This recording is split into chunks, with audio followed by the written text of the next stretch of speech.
Listen, you loved her in Fresh Off the Boat, Crazy Rich Asians, and Hustler. Please welcome back to the show, Constance Wu.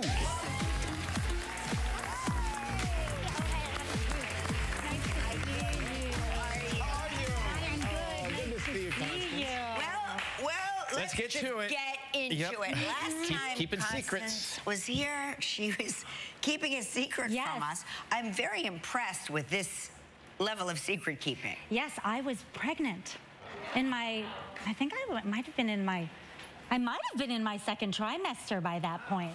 Okay, that is, let me say, so impressive for a couple of reasons. Number one,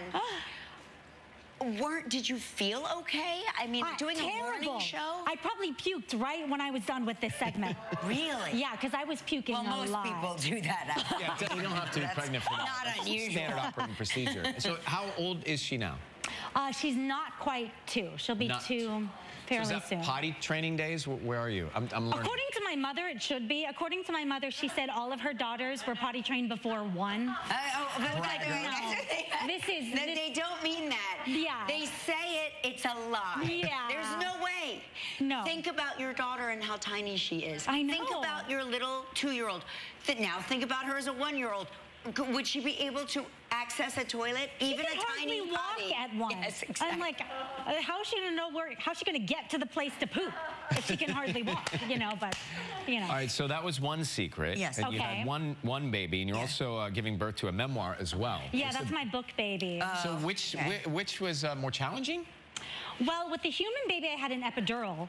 So that is true. I feel like the book baby's, in a way, more challenging.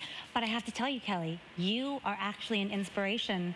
You are, well, not by name, mentioned in my book. No, you mean because I literally have been talking about warning people about writing books on this show, like you will be filled with self-loathing. No, it's way better. So I was in a hotel room and I was working on my book and I had your show on, and it was an episode where your son was on. Michael. Yeah. Oh, I don't remember which son. It was the one who was on Riverdale. Michael. Yeah. Yes. And I was trying to figure out how to describe a smile that my mom smiles at me when she's really proud of me. Aww. And I saw your face on that show, and I was like, that's it. And this is how I described it. Oh my gosh, look at that. Listen, chin tucked down, head, eyes tilted up, lips pursed with restraint as if holding back a burst of love. Yes. But that face can go either way. I've seen it go the other way as well. Yes, that is true. She gives me that look a lot. Yeah.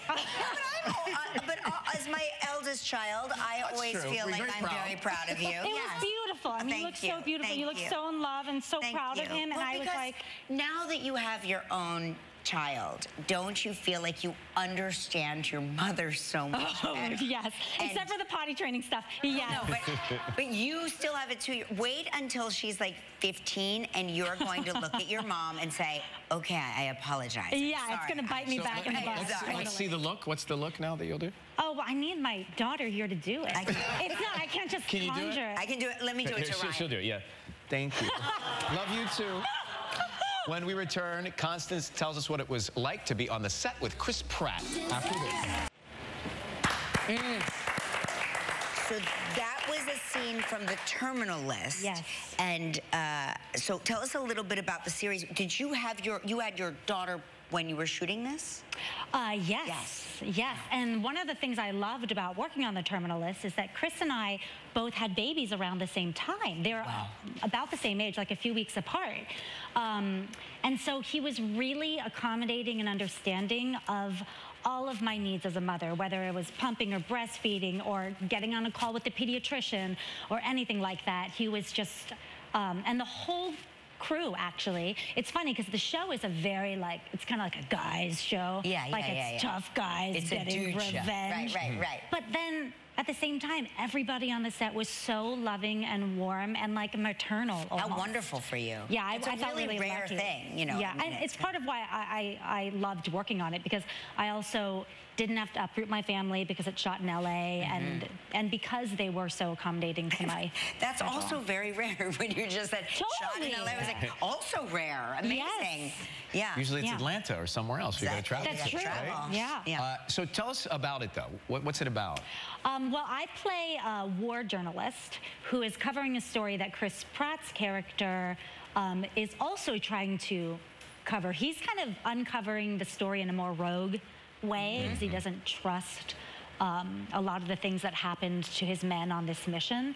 And then I'm sort of helping him in a more journalistic way to uncover the truth about his platoon of Navy SEAL guys and what happened to them. Is this based on an actual events, or is It's based on a book, a series of books, actually, by Jack Carr. Yeah. Got it. Okay. And you also recently spoke at Cornell University to the kids there, the students there? Yes. What'd you tell them? What'd you say? Well, I'll tell you, well, first of all, my parents were very proud that I finally got to an Ivy League, even if it was Okay, that's amazing.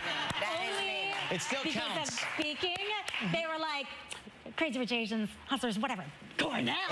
Cornell. That's right. You are going to Cornell. Do you get like a document of some kind that they can frame and hang somewhere? Something looks official. Yeah. You should definitely frame it and send to your parents. Yeah, so that I got a T-shirt. Next time I go home, I'm going to wear it. What was the premise of your speech? What'd you say?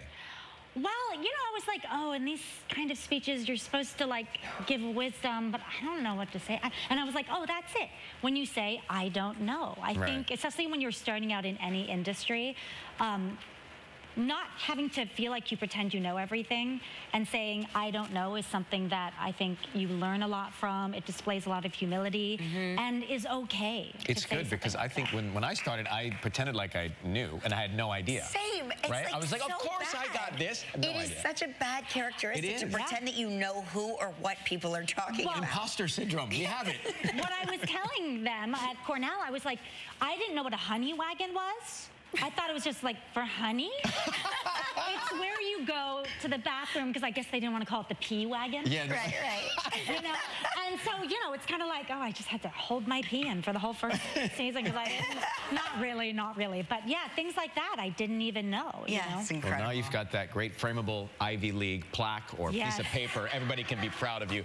The Terminal List on Amazon Prime. Great to see you. Good to see you guys too.